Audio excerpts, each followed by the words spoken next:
1948 का जो BTMC act है उसको निरस्त करने की बात की जा रही है। अभी बहुत दिन हो गए धरना प्रदर्शन को लेकर के, लेकिन अभी तक सरकार की तरफ से कोई भी पहल नहीं की गई है। कारण यह है कि जो सरकार है वो बुद्ध विरोधी, हमें लगती है कि बुद्ध विरोधी है। बुद्ध की चीजों को सिर्फ बाहर के लोगों से जब मैत्री करना होता है, उनसे फंड लेना होता है, तो बुद्ध का नाम लेते हैं क्योंकि वहाँ बुद्ध से जुड़ी चीजें हैं। अभी भी जो है बहुत सारे लोग जो है हिंदू राष्ट्र की बात करते हैं, उस पे क्या कहना चाहेंगे? ये संविधान का देश है। हम्म। ये संविधान के दायरे से चलना चाहिए। ये एक तरह से मैं कहूँ कि बौद्ध राष्ट्र था, बौद्ध राष्ट्र है और बौद्ध राष्ट्र रहे। इस बात का सपना भी देखना बंद कर दें कि हिंदू राष्ट्र बनेगा। बुद्ध का मुक्ति होना चाहिए और वो बौद्धों का विरासत है, वो बौद्धों को मिलना चाहिए। ये लोगों को है ना बौद्ध धर्म को नीचे दिखाने के लिए हिंदू धर्म बहुत श्रेष्ठ है, ये करने के लिए ये सब चाहते। नमस्कार, मैं निधि रतन और आप देख रहे हैं नेशनल दस्तक। 35 दिन लगभग हो गए हैं और बौद्ध धर्म को मानने वाले तमाम बुद्धिस्ट जो हैं धरने पर बैठे हैं। सोचिए, बुद्ध की विरासत को बचाने के लिए, बुद्ध के अस्तित्व को बचाने के लिए लगातार लोगों को अपना धर्म के अनुसार उनको धर्म स्थल बचाने के लिए धरना करना पड़ता है। और देश के प्रधानमंत्री जब विदेशों में जाते हैं तो कहते हैं कि मैं बुद्ध की धरती से आया हूं। हमारे साथ सारनाथ से जुड़ रहे हैं हमारे खास रिपोर्टर। क्या कहेंगे रंजय जी?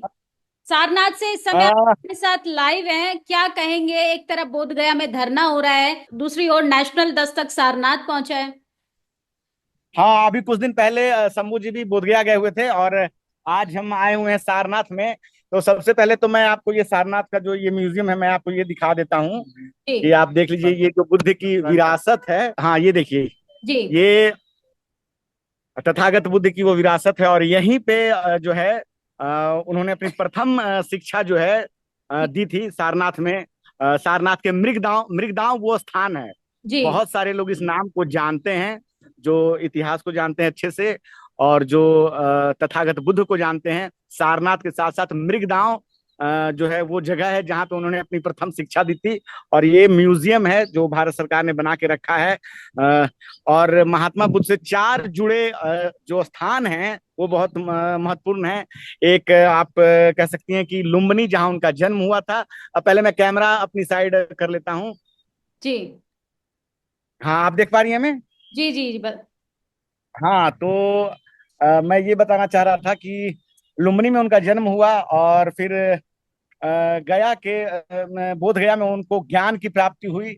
और फिर सारनाथ में उन्होंने अपना प्रथम ज्ञान दिया और कुशीनगर में जो है उनका निधन हुआ। और जी। हमारे साथ अभी साथ में है भंते श्रेष्ठकर जी। सबसे पहले तो सर आपका नेशनल दस्तक पे स्वागत है। बहुत बहुत धन्यवाद आपका, और जितने भी आपके चैनल पे देखने वाले लोग हैं, श्रोताओं का भी बहुत बहुत आभार, धन्यवाद। तो श्रेष्ठकर जी क्या कहना चाहेंगे? एक तरफ तो जो प्रधानमंत्री मोदी है जब कहीं बाहर जाते हैं, देश के बाहर जाते हैं, तो वो कहते हैं कि मैं बुद्ध की धरती से आया हूँ। लेकिन पिछले लगभग 35 दिनों से आंदोलन चल रहा है बीटी एक्ट को रिपील करने के लिए, जो उसमें ब्राह्मण समुदाय के लोग हैं उन लोगों को हटाने के लिए।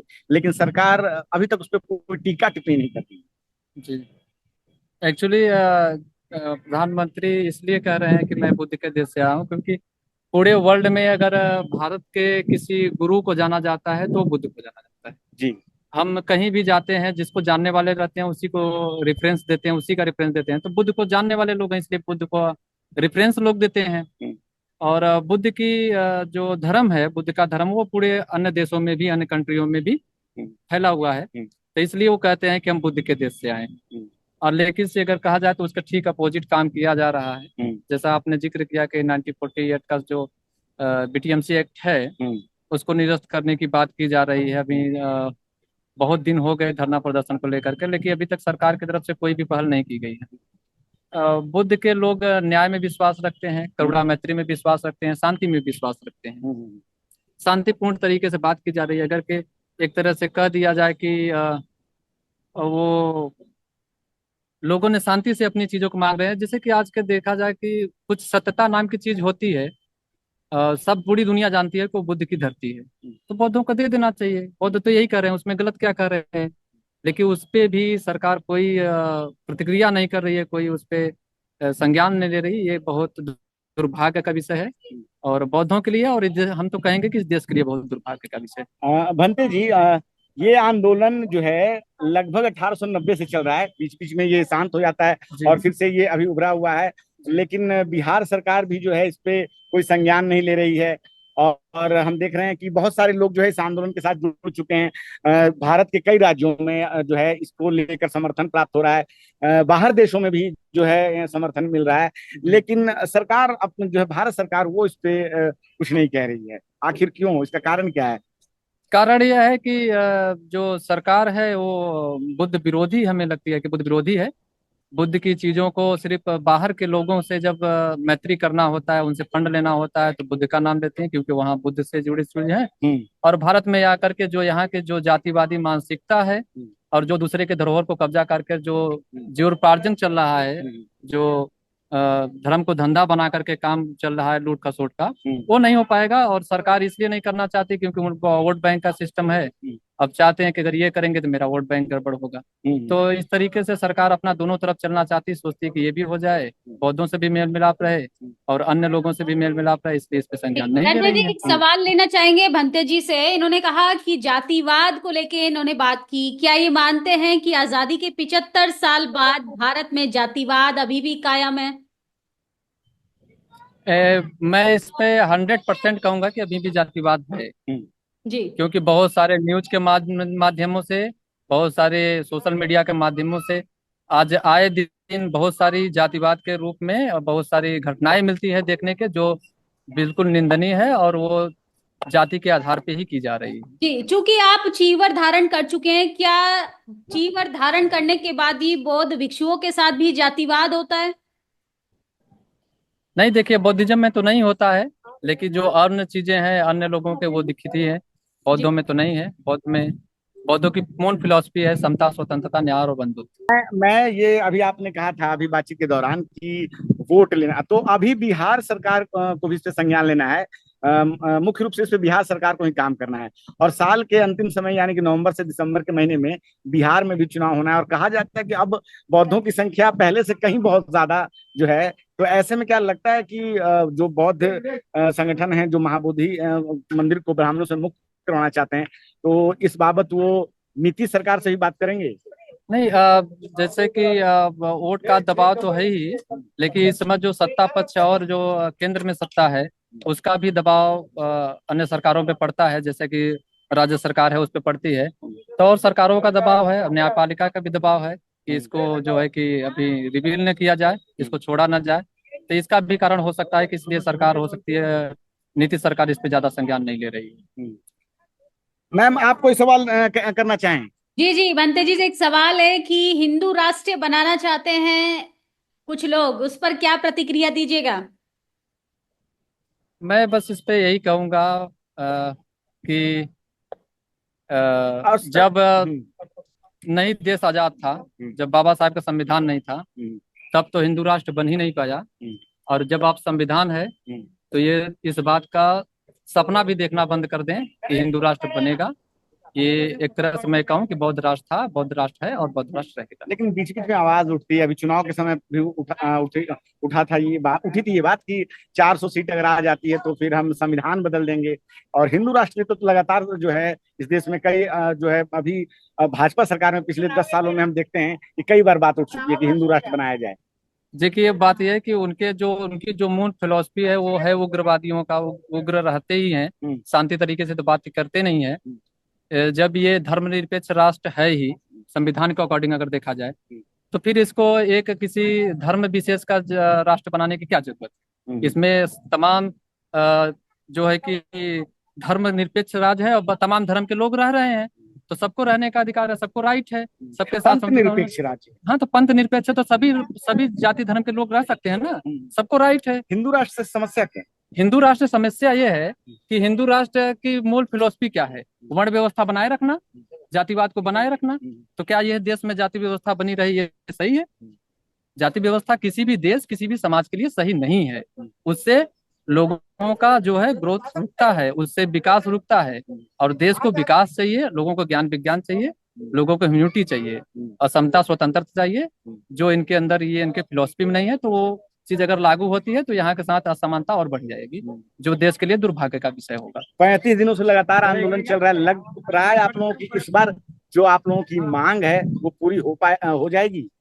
हम लोग तो पूरी कोशिश कर रहे हैं और हम लोगों की अपेक्षा है सरकार से और न्यायालय से कि ये न्याय होना ही चाहिए। अगर इस देश में न्यायालय के अंदर अगर न्याय चरित्र है तो न्याय करे, और अगर के सरकार के अंदर बुद्ध के प्रति श्रद्धा है, बुद्ध के अनुयायियों के प्रति श्रद्धा है, तो उसे बौद्धों के प्रति जस्टिस करना चाहिए, न्याय करना चाहिए। लेकिन बौद्ध संगठनों के अंदर भी एक विवाद है कि ये जो आंदोलन है कुछ लोगों के हाथ में, ऐसा नहीं होना चाहिए, ये मतलब इस आंदोलन को गलत बताते हैं। कुछ हाँ, लोग जैसा ऐसा कि हैं। अभी आप लोग जैसे आपने जिक्र किया कि ये 1990 से चल रहा है, 1890 का 1890 से चल रहा है। तो देखिए बहुत बार ऐसा कि जब ये तेज हुआ तो उसको कुछ लोगों को, जैसे जब उस समय लोगों ने किया तो उनको अलग अलग पद प्रतिष्ठा दे करके इसको शांत कर दिया गया। फिर चीजें गतिविरोध होने लगा तो फिर चीजें हो गई। तो इसके तरह से अगर देखा जाए तो इसके पीछे का जो इतिहास रहा है इस आंदोलन का, उसको देखते हुए बहुत सारे लोग इस तरह की बातें कर रहे हैं। लेकिन मूल मुद्दा यह है कि पीछे क्या हुआ ये नहीं है, आगे क्या होना चाहिए इस पे हमें काम करने की जरूरत है। सबसे पहले श्रीलंका के जो बौद्ध भिक्षु थे अलार्गिक, उन्होंने ये मांग रखी थी भारत सरकार से, और उस समय तो ब्रिटिश सरकार थी।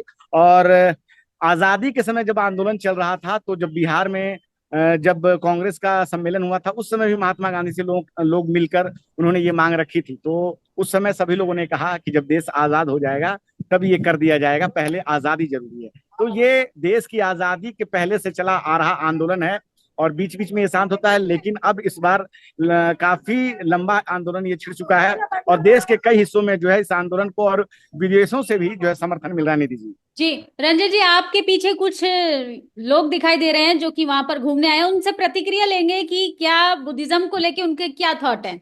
बहुत बहुत धन्यवाद बंते जी हमारे साथ जुड़ने के लिए। सबको धन्यवाद, मंगल कामनाएं, और आप लोगों को बहुत बहुत धन्यवाद, आपकी पूरी टीम को धन्यवाद। तो हमारे साथ विश्वनाथ पवार जी हैं। यस सर, आप अपना परिचय देते हैं। मैं विश्वनाथ पवार हूँ, मुंबई से है। क्या कहेंगे पवार जी, आप मुंबई से आए हैं, बाबा साहब को मानने वाली धरती से, जिस तरीके से बोध गया में आंदोलन चल रहा है उसको कैसे देखते हैं आप? हम तो समर्थन करते हैं, बुद्ध गया मुक्ति होना चाहिए, और वो बौद्धों का विरासत है वो बौद्धों को मिलना चाहिए। जी, इसकी मुख्य लेकिन वजह सरकार क्या तो है? जी जी, कंटिन्यू क्या कीजिए। बोले? मैं कह रहा हूँ सरकार तो सुन नहीं रही है ना, इतने दिन हो गए लेकिन सरकार कुछ भी टीका टिप्पणी नहीं कर रही है। सरकार को तो सुनना पड़ेगा। सब हम लोग अभी इकट्ठा हो रहे हैं, बुद्ध गया का आंदोलन तेज हो रहा है, तो उनके हम समर्थन में काम करते हैं। निधि जी, मैं आपको और दिखा देता हूँ, ये काफी बड़ी संख्या में लोग यहाँ जो है सालों भर आते रहते हैं। आप देख सकते हैं कितनी भारी संख्या में यहाँ एक मैडम आप कहाँ से आए हो? मुंबई से ही। अच्छा, मुंबई से ही सब लोग हैं। कुछ लोग कैमरे पे असहज हो जाते हैं, तो हम देख पा रहे हैं कि जो विश्वनाथ पवार जी हैं, तो लेकिन अभी भी जो है बहुत सारे लोग जो है हिंदू राष्ट्र की बात करते हैं, उस पर क्या कहना चाहेंगे? ये संविधान का देश है, ये संविधान के दायरे से चलना चाहिए, और कोई जाति अलग अलग अपना जाति का कोई संगठन नहीं बनाना चाहिए। वो हिंदू राष्ट्र नहीं है, ये बुद्धिज्म के ऊपर चलने वाला है, समता के ऊपर चलने वाला है, संविधान के ऊपर चलने वाला राष्ट्र है। ओके, हाँ सर। यहाँ पे सबसे बड़ी बात ये है क्या कॉन्स्टिट्यूशन घटना में 23 आर्टिकल में स्पष्ट लिखा है क्या जब से एप्लीकेशन होएगा घटना बोलेगा तो 2050 पासून जेव्हा घटना तयार होईल त्याच्या अगोदर अस्तित्वात असलेले सर्व कायदे लोप होतील। परंतु बिहार गव्हर्नमेंटने हा जो कायदा आहे 49चा तो त्यांनी त्यावेळेस बंद केलेलाच नाही। गव्हर्नमेंट याच्यामध्ये खूप मोठा दोष है। गवर्नमेंट की आप दोष बता रहे हैं कि गवर्नमेंट की ये गवर्नमेंट ने किया नहीं उसका। गवर्नमेंट क्यों, बाकी के सब जगह पे उसके पहले के जो बना है 1900 जो भी कुछ रूल्स रेगुलेशन 1949 जब तुम्हारा कॉन्स्टिट्यूशन बना, कॉन्स्टिट्यूशन में स्पष्ट लिखा है आर्टिकल 23 में कि इसके पहले के जो भी कुछ कानून है वो सब लॉस हो जाएगा, लेफ्ट हो जाएगा। मगर बिहार गवर्नमेंट ने वो किया ही नहीं। बिहार सरकार की आप गलती बिल्कुल बता रहे हैं। बिहार सरकार ने किया ही नहीं, वो 1949 का जो है वो किया ही नहीं, उसने आर्टिकल के मुताबिक चले ही नहीं।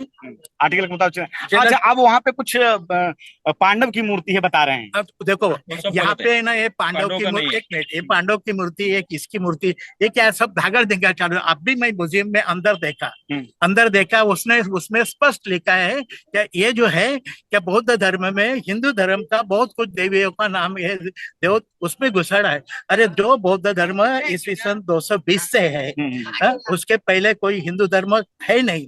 तो उसका इसमें अभी जो लिखा है, मैं खुद पढ़ा, अभी पढ़ने के बाद उसमें ये हमेशा है ना, ये लोगों को है ना बौद्ध धर्म को नीचे दिखाने के लिए, हिंदू धर्म बहुत श्रेष्ठ है ये करने के लिए ये सब चला। तो निधि जी, आपने सुना जो लोग आए हुए हैं महाराष्ट्र से, वो बता रहे हैं कि किस प्रकार से बिहार सरकार ने शुरू से ही आर्टिकल के द्वारा जो है वो काम नहीं किया है। जी जी, आगे की तस्वीरें भी हम आपको दिखाते रहेंगे। सारनाथ से इस समय हमारे साथ जुड़ रहे थे रंजय जी, और इस खबर पर आपकी क्या प्रतिक्रिया है कमेंट बॉक्स में जरूर बताइएगा। बहुत बहुत शुक्रिया हमसे जुड़ने के लिए। धन्यवाद ma'am. Thank you.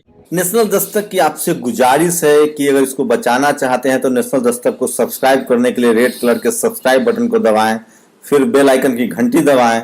National Dastak को बचाने के लिए बहुत जरूरी है कि हर खबर को शेयर करें, लाइक करें, कमेंट जरूर करें।